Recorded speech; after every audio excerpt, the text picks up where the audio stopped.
Thanks to those who download these talks as podcasts from iTunes. We invite your comments, correspondence, and feedback by emails at utahchristians@gmail.com. We also have a membership class at our website, utahchristians.org. I'd like to thank those that have taken the membership class, become members. Couldn't do it with you without your help and support. Our topic today is Rule the Day. You have a space that belongs only to you. It's your thoughts, your attitude, your emotions. It's who you spend time with, what you watch and listen to. That's your space. That's what you have control over. The reason that some people live worried, offended, negative, all upset is because they let everything in. They listen to the news all day. They go to lunch with people that are critical. Somebody cuts them off in traffic, and that sours the whole rest of their morning. The problem is they're not getting a grip on their lives. You have to be careful what you let in. You can't stop everything from coming, but you can stop it from getting down in your spirit. You need to keep your atmosphere full of faith, full of praise, full of hope, full of victory. And anything that tries to poison your space, it's up to you to say, no thanks, you're not welcome here. Francis Ridley Havergal, 1836 to 1879. In my opinion, the greatest Christian Bhakti poet. As a young woman, she had an explosive temper. After she exploded, she'd always be mortified, and she'd confess it to the Lord, and then she would lose her temper. This happened over and over and over and over again. And one day, after a particularly bad outbreak, she realized that she couldn't solve this problem on her own. She got down on her knees, she started to cry, she prayed, Lord, is it always going to be this way? Will I always have this terrible temper? She later claimed to have heard the Lord speak down from within her heart in a still, quiet voice. Francis, if you channel your literary talents to honor me in poetry and hymns, I will subdue your anger forever. She said, Lord, seriously? I'll never be angry again? And it seemed to her that the words came back, yep, no more, forever free. Her sister said that Frances never again lost her temper. She believed that God had done a miracle. By God's help, she had replaced passion with praise. Our message today is that praising the Lord is the best way to lengthen your fuse and expand your self-control. Hare Krishna, Krishna Krishna, Hare Hare, Hare Rama, Rama Rama, Hare Hare. This is one of her poems. Take my life, Lord, and let it be consecrated to Thee. Take my moments and my days, let them flow in ceaseless praise. Take my hands and let them move at the impulse of Thy love. Take my feet and let them be swift and beautiful for Thee. Take my lips and let them sing, always only for my King. Take my mouth and let it be filled with messages from Thee. Take my silver and my gold, not a mite would I withhold. Take my intellect and use every power as Thou shalt choose. Take my will and make it Thine, it shall be no longer mine. Take my heart, it is Thine own, it shall be Thy royal throne. Take my love, my Lord, I pour at Thy feet its treasure store. That was her anger management program, praising the Lord. C. Leslie Charles, author of a book called Why Is Everyone So Cranky, writes, have you noticed how angry people seem these days? Road rage, airplane rage, grocery store rage, rage at sports events, rage at the Capitol building. He didn't write that, I threw that in. I'm describing a fuming, unrelenting sense of anger, hostility, and alienation that simmers for months, even years, without relief. Eventually, all it takes is a triggering incident, usually minor, for the person to go ballistic. Cell phones, pagers, and high-tech devices allow us to be interrupted anywhere at any time. This constant accessibility and compulsive technology fragments what little time we do have, adding to our sense of urgency, emergency, and overload. Can I tell you, if you let that chatter in, live upset, you're not going to reach the fullness of your destiny. You have the option of saying, sorry, gossip, you're not welcome here. Sorry, bitterness, there's no room to rent for you here. I'm going to stay in peace. I'm going to enjoy this day. You don't have control over what people do. You don't have control over what happens, but you do have control over your thoughts, your attitude, and how you respond. I've heard it said that a person who does not control their spirit is like a city with broken down walls. In the old days, as you know, walls were what protected the city. If the walls were down, then the enemy could get in. The opposition could come in very easily and take the city. James Garabino, professor at Cornell University, reports a major sociological shift. Quote, there is a general breakdown of social conventions, of manners, of social controls. This gives a validation, a permission to be aggressive. Kids used to be guided by social convention that said, keep the lid on. Today, they're guided more in the direction of blowing it right off. If you don't keep some walls up around your spirit, put up some boundaries, get a grip, keep the lid on, then everything is going to get in. Your child might be off course. Well, instead of trusting that Krishna or God has him in the palm of his hand, worry's going to get in. You can't sleep at night. Your business slows down during the pandemic. You lost a client. Instead of knowing that Krishna or God is your source, that he's going to provide, stress is going to come in. Anxiety. What am I going to do? Someone's talking about you, trying to make you look bad. Instead of letting Krishna fight your battles, you let the offense in. You live defensive, trying to prove to them that you're really okay. Wasting valuable time on something that just doesn't matter. Why? Because you don't need people's approval. You already have Almighty God's approval. Now, keep your walls up. Quit allowing all that trash into your spirit. Your time is too valuable. Your assignment too important to let everything in. Be selective. If it's not positive, if it's not hopeful, if it's not of a good report, don't dwell on it. You can't control the whole world, but you can control your space. Bhagavad Gita, 63rd verse, 2nd chapter. Anger, it says, leads to clouding your judgment. Clouding your judgment results in bewilderment of memory. When memory is bewildered, the intellect gets destroyed.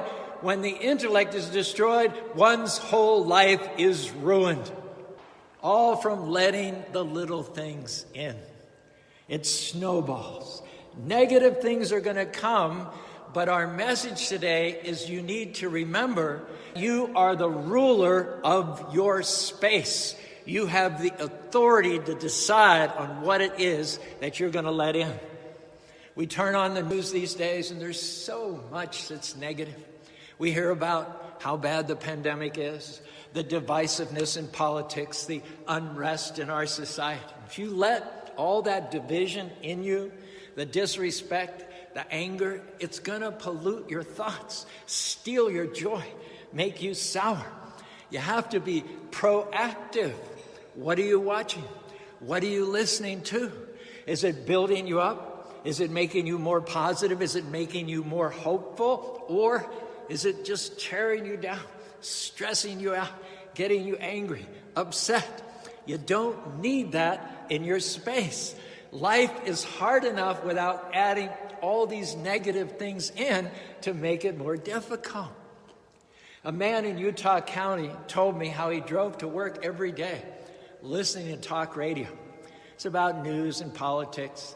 People would get on and argue and debate. He would get so riled up, so upset, that by the time he got to work, he was already angry, on edge. He said to me, I didn't like who I'd become. Nobody wanted to be around me. I was so hard to get along with. One day, he accidentally came across 1480 KHQN Krishna radio station. He started listening to our music and our messages. Instead of putting all that negative that was contaminating him, he started putting in things that were uplifting, words of faith, hope, and victory. He said, I'm a different person now, positive, grateful. I look forward to work. I enjoy the people. His co-workers even asked him, what happened to you? Why are you so much happier and so much more friendly? The answer is that he got rid of the poison in his atmosphere. Now, we all like to watch the news. It's good to stay informed, but you can't listen to the news for hours a day and stay in faith. You can't take that into the spirit and still have the energy, the focus, and the creativity to be your best. Well, true. I wish Krishna would just help to make me a better person. Hey, Krishna's already done his part. He made you a king. He's given you authority. You have the power to rule over your space. It's true, you can't control all that's around you, but you can control what gets in. Are your walls up? Are you ruling your space? It's important who you're spending time with. Evaluate your friendships, the people you hang around with. Are they making you better, inspiring you, challenging you to go further, or are they just pulling you down, causing you to compromise, bringing the worst out in you? That's contaminating your space. Life is short. You don't have time to waste with people who are not adding value to your life. Yes, we need to help others come up higher, but can I tell you, you need a few friends also to help you come up higher. The only thing that's holding some people back is who they're spending time with. It's amazing the difference it'll make if you get good people around you who inspire you, people that challenge you to go further. Like iron sharpens iron, get around people that sharpen you, people that make you better. Here's the key. You can't soar with eagles if you're hanging around chickens. Chickens are people that have their head down, pecking at seeds on the ground, focused on all that they can't do, moaning about how the problem's too big. You can't reach new levels hanging down on the ground with the chickens. People that compromise, take the easy way out, mediocre. You won't see your greatness hanging around people that complain, that find fault, see the worst. You're an eagle. Krishna created you to soar. Now you need to associate with other eagles, people that inspire you to go higher, not who drag you down. Would you agree with me that some people, when you're around them, they drain all of your energy? Always having a problem, telling you what's wrong, how bad life is. They're energy suckers. When you leave, you feel like you just ran a marathon. You can't take that on a regular basis and still reach your potential. It's fine to help them, encourage them.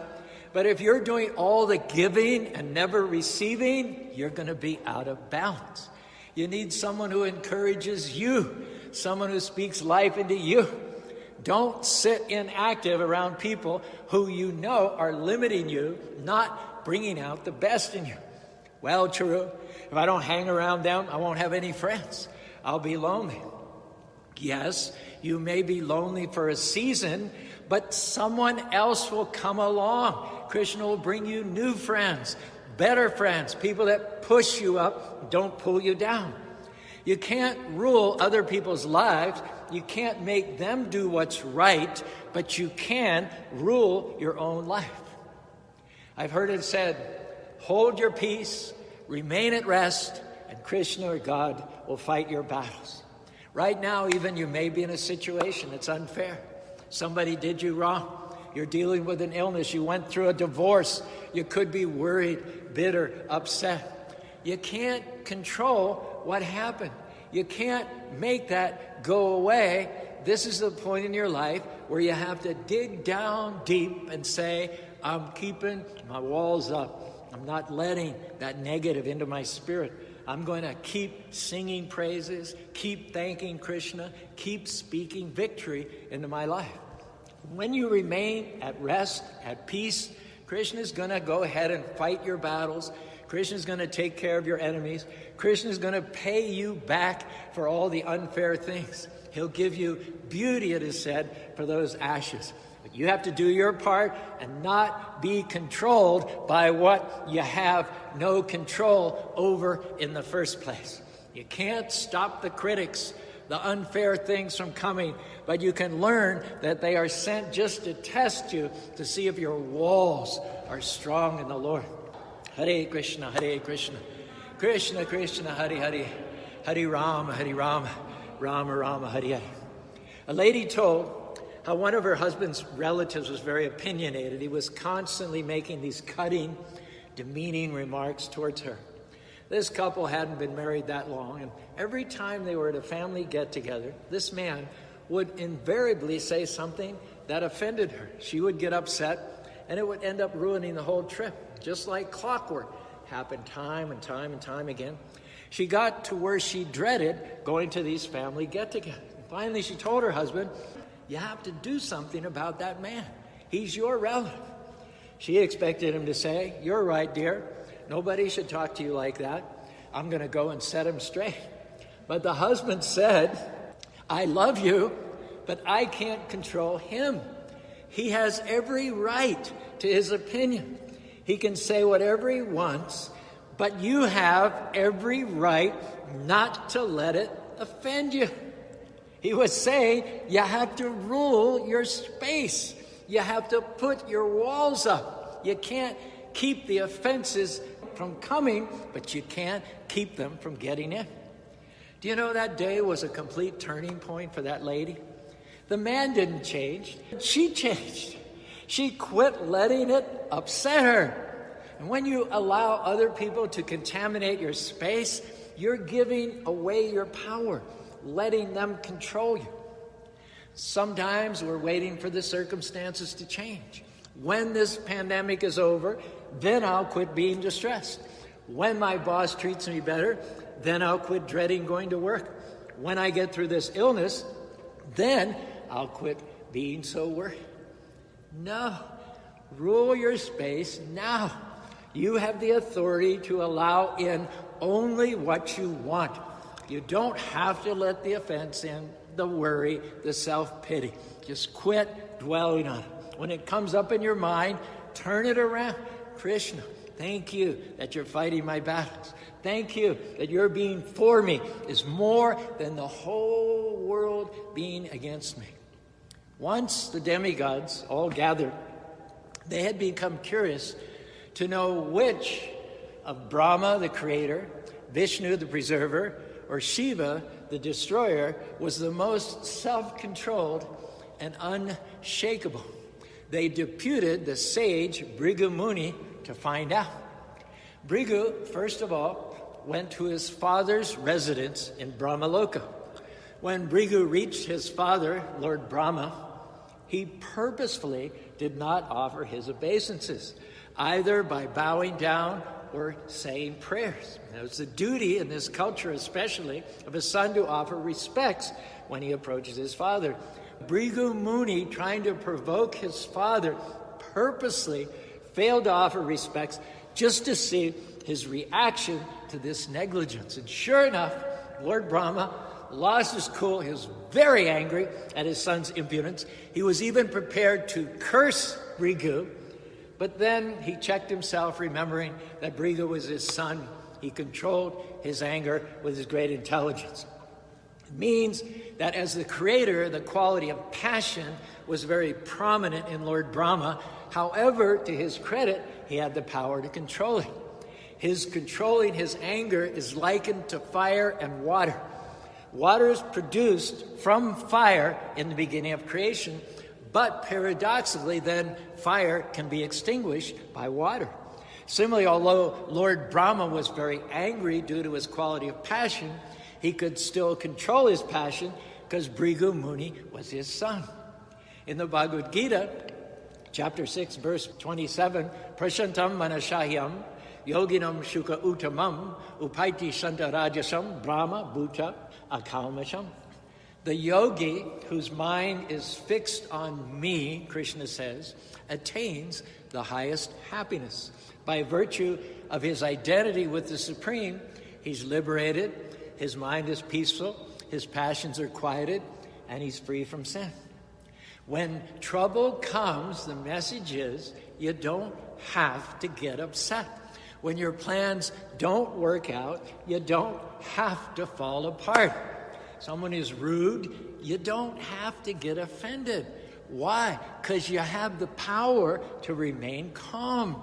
It's because you're a king. Krishna has given you the authority to rule over your kingdom, your mind, your attitude, your response. You can't rule over someone else. You can't rule over your circumstances. That's not up to you. That's in Krishna's hands. You can control what you can control, and then you have to trust Krishna to take care of what you can't control. After testing Lord Brahma, Bhrigu next went to Mount Kailas, where Lord Shiva resides. Bhrigu Muni happened to be Lord Shiva's brother. And as soon as Bhrigu Muni approached, Lord Shiva was very glad to see his brother, personally rose up and came with his arms outstretched to embrace him.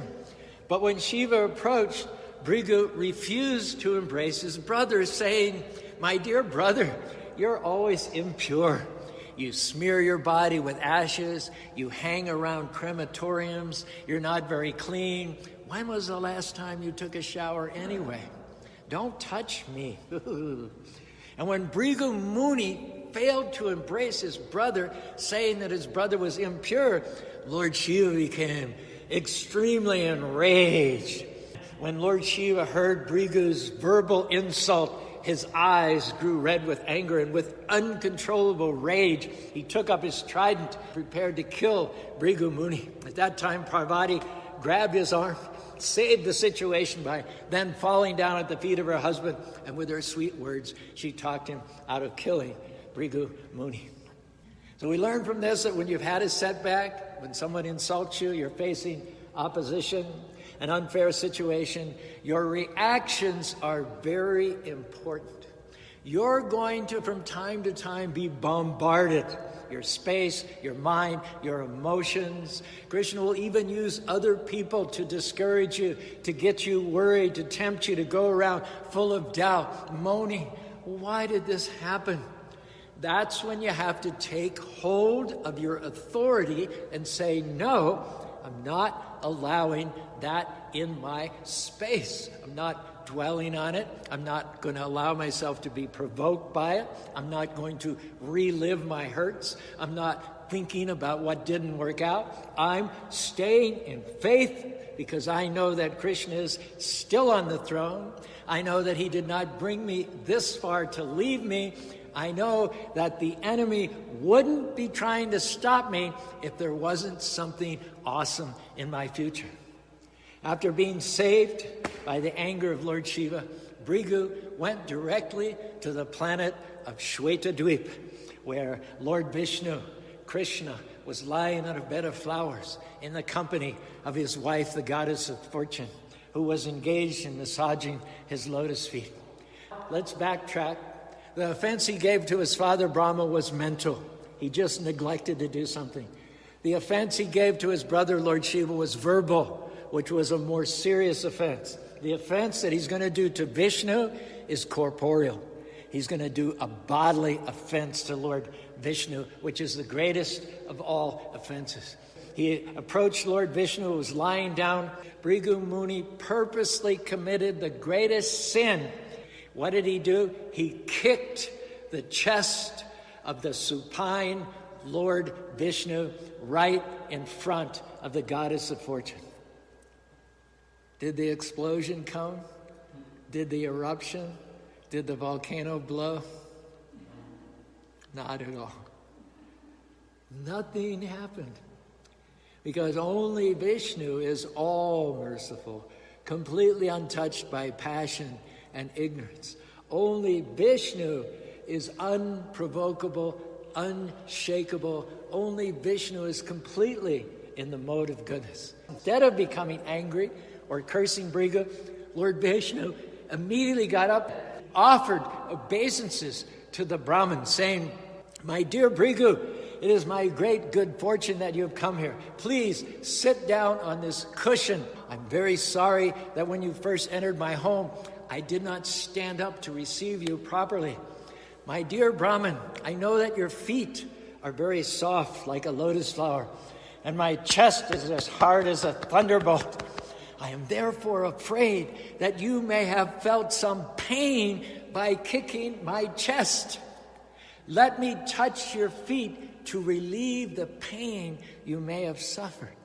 Then Lord Vishnu began to massage the lotus feet of Bhrigu Muni.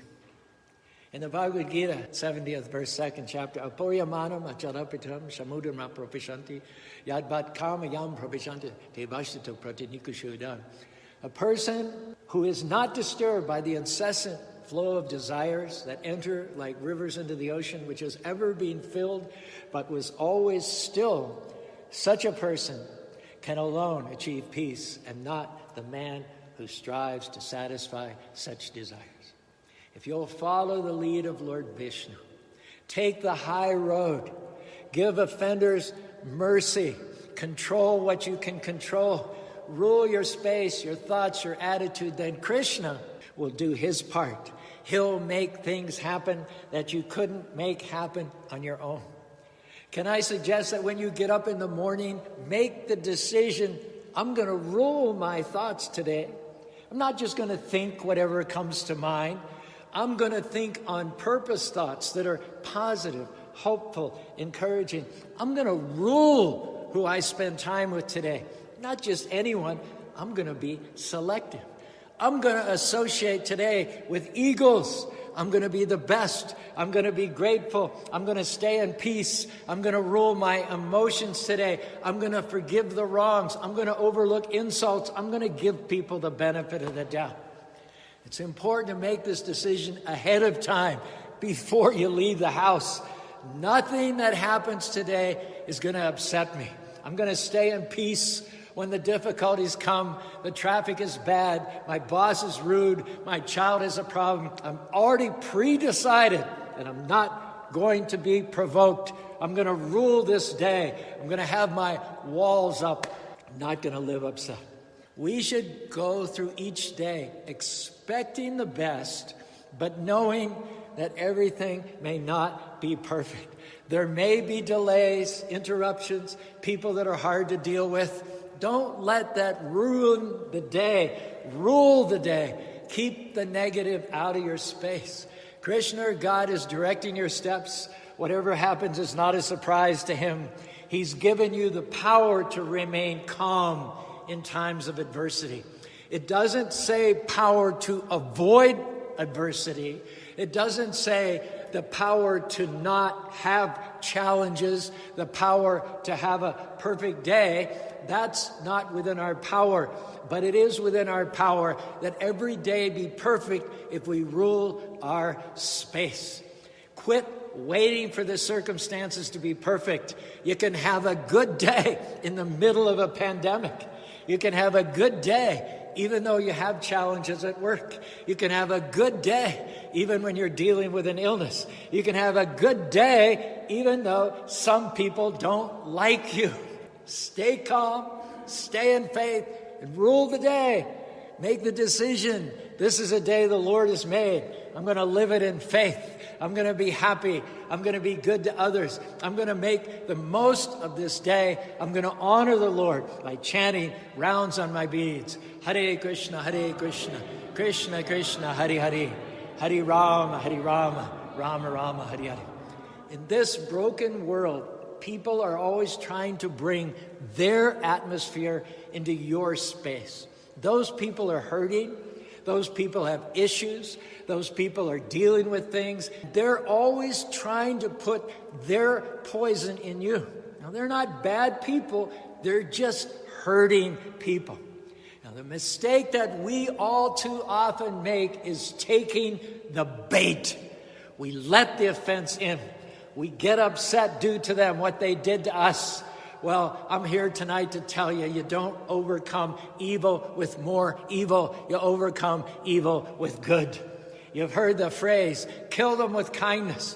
Your enemies cannot stand it when they try to push your buttons, and you just smile back at them and say, Hare Krishna, Krishna Krishna, Hare Hare, Hare Rama, Rama Rama, Hare Hare. Be cool, calm, steady. Some people let things upset them way too easily. Traffic, weather, a grumpy clerk. I wonder how much more you would enjoy life, how much higher you would go if you'd start ruling the day, keeping your walls up, not letting everything get in your spirit. You can't stop it from coming, but you can keep it from getting down in you. You're a king. You have a kingdom. You're in charge of your thoughts, your attitude. Start ruling your days.